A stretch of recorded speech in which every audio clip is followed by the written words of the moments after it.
Good evening, ladies and gentlemen. It is my immense honor to introduce Mr. Ghananeel Kelkar. Sir has 15 years of rich and diverse experience in FMCG, manufacturing and IT. Sir has completed his MBA from Pune University with specialization in HR. Sir is currently working as a factory HR manager in Kraft Foods India Limited.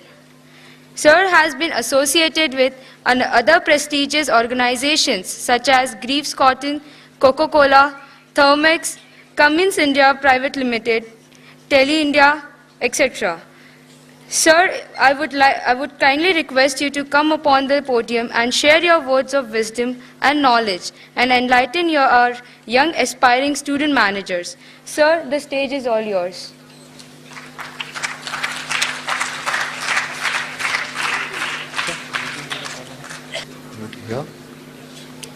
Good evening, everyone.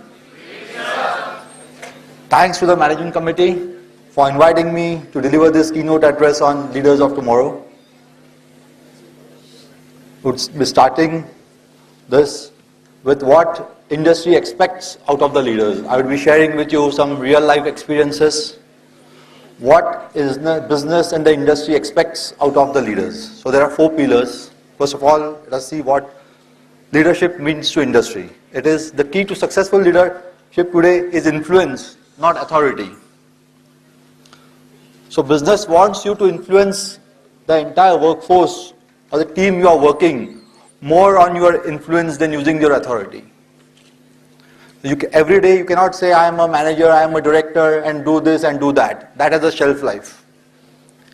But if you are able to influence them through your personal achievements, through your personal contributions, that influence lasts longer. We'll quote what Jack Welch has to say. Good business leaders create vision, articulate the vision, passionately own the vision and relentlessly drive it to completion. I hope everyone is aware of Jack Welch. Who was he? He was the CEO of GE and who transformed GE to a spectacular business results. He took over GE when American economy was in recession. GE was not doing that well. And he introduced various concepts. He worked on various ideas. A few of his best ideas were Lean Six Sigma, succession planning, training leaders, not managers, either be number 1 or number 2 in business. He said, if you are number 3, close down that business. And he turned around GE. Post that, in one of the interviews, he was asked that many industries post Jack Welch tried to copy all the initiatives which Jack Welch did. But they were not as spectacular as GE. Can anyone of you answer why it was so? You must have seen various industries copying Lean Six Sigma, various industries copying succession planning, deciding on a strategy either to be number 1 or number 2 in business, but they didn't do as well as GE did. Any answers on this question? Yes?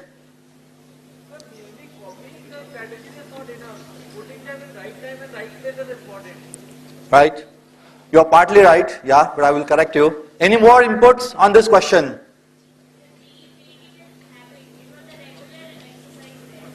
Right. Yeah.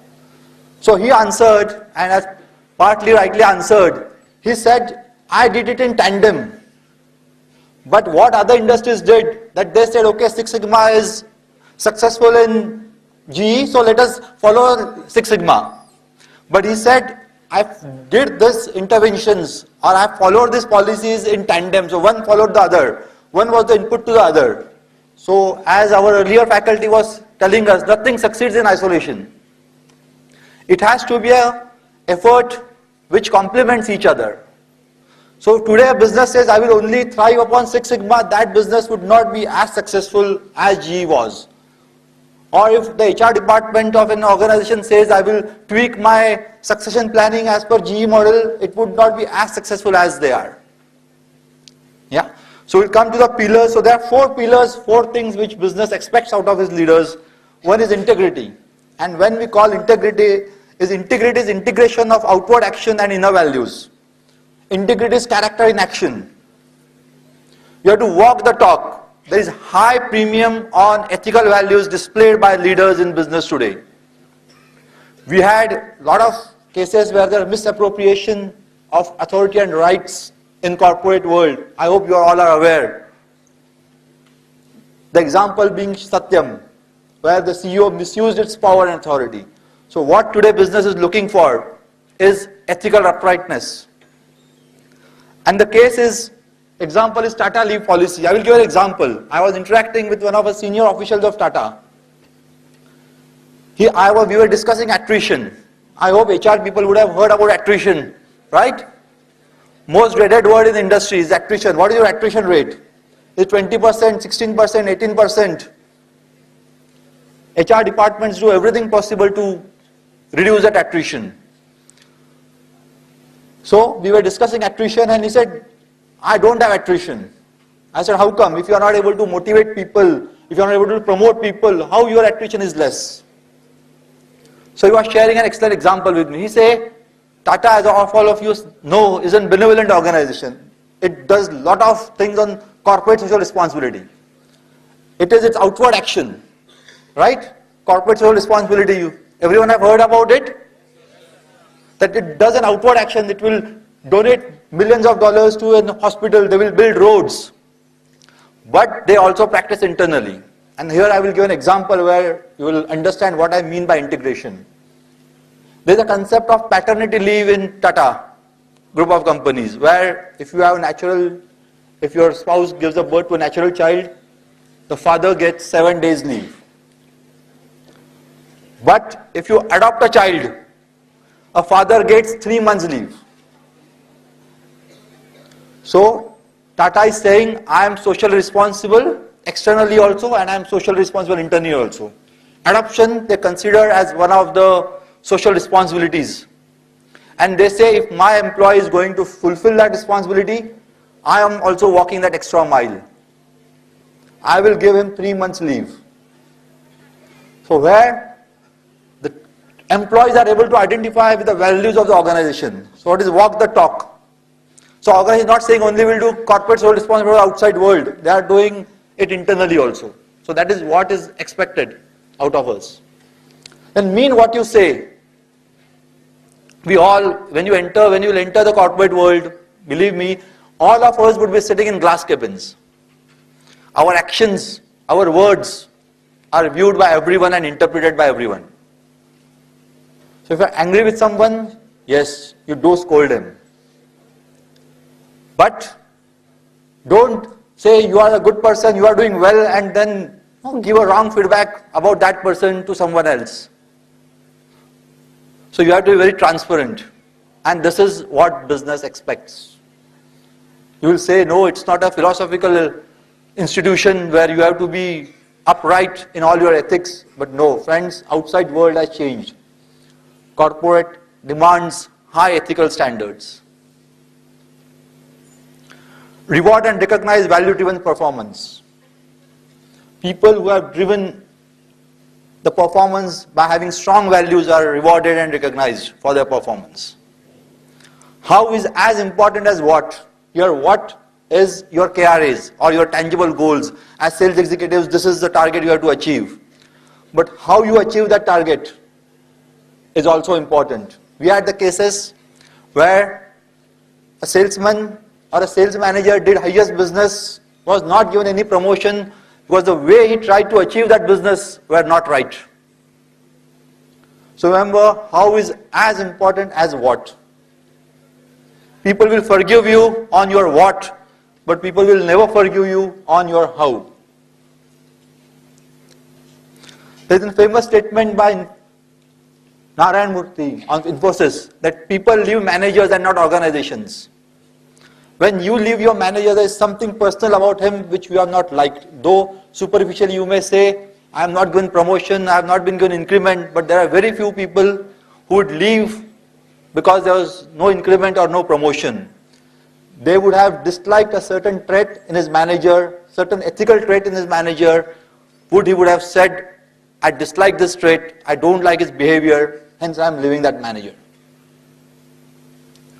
Second important pillar is you have to be a visionary. Now what do you mean by visionary? Here I am not using a jargon. Here it is seeing the invisible and crystallizing the same in tangible form for employees.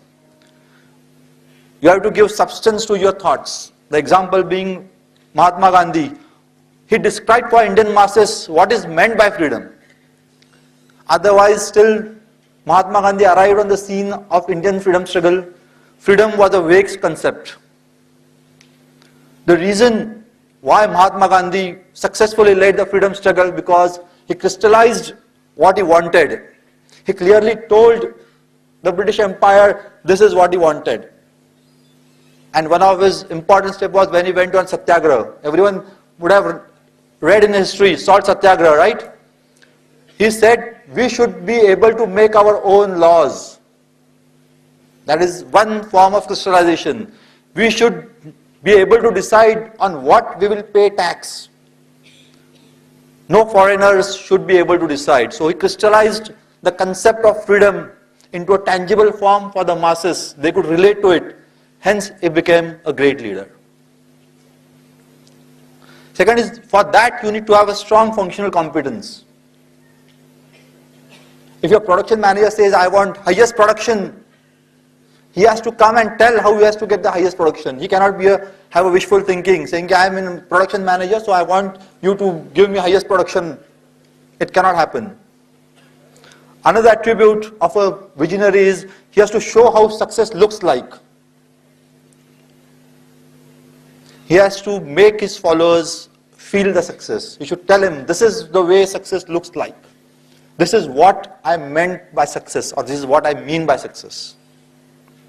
And effective communication and alignment. He should effectively communicate the purpose, the logic, why he has chosen a goal. We cannot say, I want a motivated workforce. Anyone can stand up and say, why do you want a motivated workforce? So there should be an effective communication, 360-degree communication. I hope you must have heard about 360-degree communication. Right?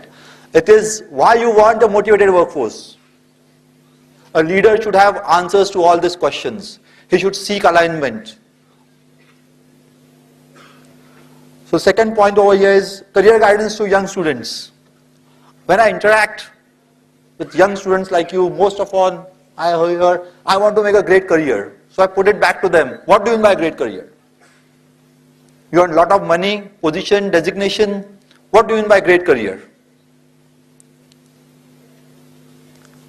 So you need to think on those questions, or when you will be facing your interviews in few months' time, one important question would be there. How you see yourself 5 years down the line, 10 years down the line.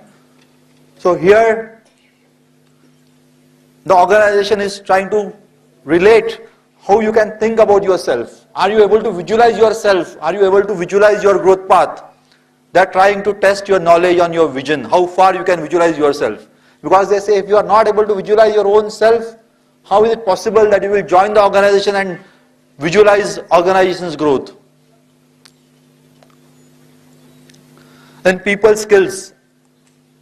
I think Divya in her previous lecture has dealt with this. What do you mean by people skills? What is the duty of a leader? It is not to have more followers. It is more to create more leaders. So coaching your generation next to develop more leaders. Then displaying empathy, putting a shoulder to him, giving a shoulder to him to cry, giving a pat on his back, saying, buddy, don't worry, next time it will happen.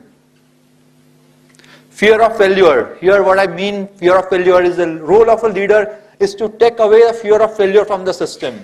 He has to take away all the stress. Imagine you have to write a question paper and they tell you that your question paper is not going to get assessed, will not be given marks. We just want to know how much you have understood. Would all of you write better in those examinations? So role of a leader is to take away the stress from the system, and you will relate to this when you join the organization. If you join as a sales manager and your director tells you, I want this much amount of sales turnover from your territory, half of your energy would go in saying, how can I do this? But if he tells you, I want you to do your best, then I'm sure you will deliver more numbers than the target. So one role of the leader is to take away the stress, take away the fear of failure from the people he's working with. And today we are going to have various young leaders. So don't expect your leaders to be perfect. Because if you see the corporate culture today, various young people are leading the chairs. They are very high on IQ, but very low on EQ. So you have to provide support to them. You have to understand them. Your leaders won't have all the answers to your questions. They will try to give you the answers. They are only there because of the economic scenario, because of their high IQ. So you have to give them that margin. If you expect that they will have all the answers, you will be disappointed. Then dealing with ambiguity. This is the most important. No? We say it's a gray area for me. A leader is expected to cope effectively with change and shift gears comfortably to deliver competitive and sustainable business strategy. There's something called individual agility. You have to be very agile. The scenes change every month, every year. The context in which we operate changes. American economy slowdowns, we feel the effects of it. So you have to be more agile in your thought process. You should also be very good students of history, because your present has come from past and your future will come from your present. So you should know your history well. Most of you must not have seen the economic liberalization or times before that, when the Indian economy started liberalizing itself 1991 onwards. Today we are all operating in a very free economy. But what was the logic? And then we criticize why it was a controlled economy. But if you go in 1947, when our Prime Minister Jawaharlal Nehru decided to have a social structure, he was very fearful. He was feeling that my people will get exploited by the business class. So he had instituted certain practices to stop that exploitation, to control that exploitation. There was logic behind it. It's very easy going today, standing in 2012, criticizing decisions taken in 1947 or 1950. But those decisions were the need of the hour. If you understand that history, today you are seeing some effects of recession in the Indian industry. So government may take some actions. Generation next may not know. They will just criticize, okay, in 2012 government took that decision and hence that sector failed. So you should be very good students of history. You should know at that point of time why those decisions were taken, because that will help you to deal with your present scenario and plan for the future. Then you have to do a lot of context building. As I've said, you just can't issue dictates because you have authority to issue dictates. You have to explain the logic, the reasoning behind what you are saying. And generally we hear, manage the change. You don't have to manage the change. You have to lead the change. You have to lead where the organization wants to go. Manage change is when the change has overtaken you. Then you try and manage change. But you have to anticipate what is going to happen and then give inputs to your senior management and lead that change. Here I would like to give two interesting examples. One is, have your plans ready, dealing with ambiguity. If your plan A fails, there are 25 other letters. So you should have a plan B in place, plan C in place, plan D in place. So that is a skill which you need to develop. And also one example from our mythological stories of Lord Krishna and Lord Rama. They're two distinct personalities. Lord Rama he led a war, but where the things were crystallized. He had only one enemy, Ravana, who had kidnapped his wife and he had to kill him. So he was moving towards a goal. But if you see Krishna, he never led the war. Did Krishna lead the war of Mahabharata? But was he instrumental that Pandavas win that war? So what did he do? He facilitated the entire war. He played different roles at different times. Right? So this is the role which we will have to play. He played a role of a coach when Arjuna gave up, saying, I cannot kill my relatives. He played a role of a negotiator when he was trying to avoid the war. He played a role of a strategist when Pandavas were planning few attacks on Kauravas. So he played different roles at different times. But he never led the war. So in today's world, if you want to be a successful business leader, you have to study the character of Krishna in great depth. It will give you a lot of insights.